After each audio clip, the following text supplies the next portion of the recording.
I'm coming to you and I'm standing in spiritual authority, representing today pastors, churches, clergy that have hurt you. And I want to stand in their place to say that I'm sorry. I'm sorry for your hurt. I'm sorry for the things that have been done to you.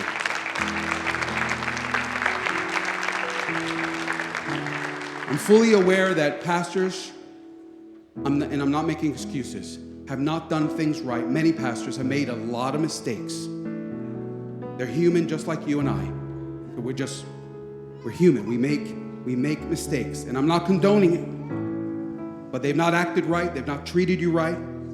There have been a lot of situations of abuse, molestation, control, legalism, particularly in this area. A lot of legalism in this area. And so what I want to do, if you just bow your head, and if that's you, if you've been hurt, church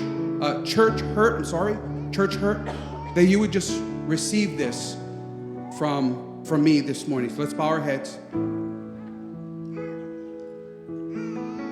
I'm representing the church today. I'm representing clergy and pastors that have hurt you. And as I speak to you today, allow these words that you need to hear that you've never received, allow them to bring your healing and to allow the forgiveness process to begin. Forgive me for being a spiritual leader that violated your trust, the trust that you put in me, and for taking advantage of your openness and your vulnerability. Forgive me for trying to control you, abusing you, criticizing you, and being judgmental towards you. I'm asking for forgiveness on behalf of pastors and clergy and churches that have hurt you. Forgive me for being harsh against you and for discipling you and disciplining you unjustly. You were young in the faith and I expected too much of you. It was not your fault. It was my fault. Forgive me for all the times that I lashed out at you in anger. I isolated you. I talked about you instead of loving you. And for that, I'm really sorry. Forgive me that I used my mouth to talk about you and to judge you unfairly when I should have used my mouth to bless you and to lift you up. Forgive me for that. Please forgive me as your pastor when you felt abandoned and you felt rejected by me, where you felt like I turned my back on you or gossiped about you and was really not the spiritual father that you wish that I was or that you needed at that time in your life, and I let you down. Forgive me for that.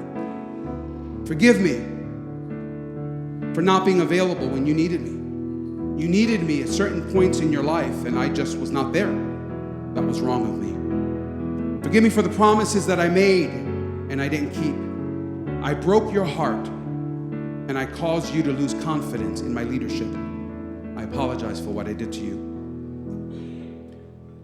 As your pastor, your apostle, your bishop, your spiritual leader, you should have been able to trust me. And at times I was untrustworthy. Forgive me. Forgive me for threatening you and trying to control you with fear and by my anger. Truly sorry. Forgive me for molesting you when you trusted me to protect you. Forgive me for destroying your innocence and having no idea what I did to you. I ask you to forgive me. As a spiritual leader of the church, I did not protect you or your family as I should have, and I'm so sorry.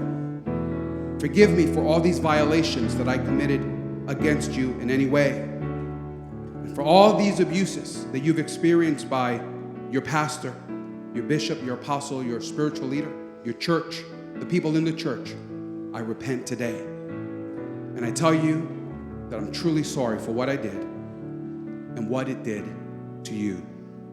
Will you please forgive me?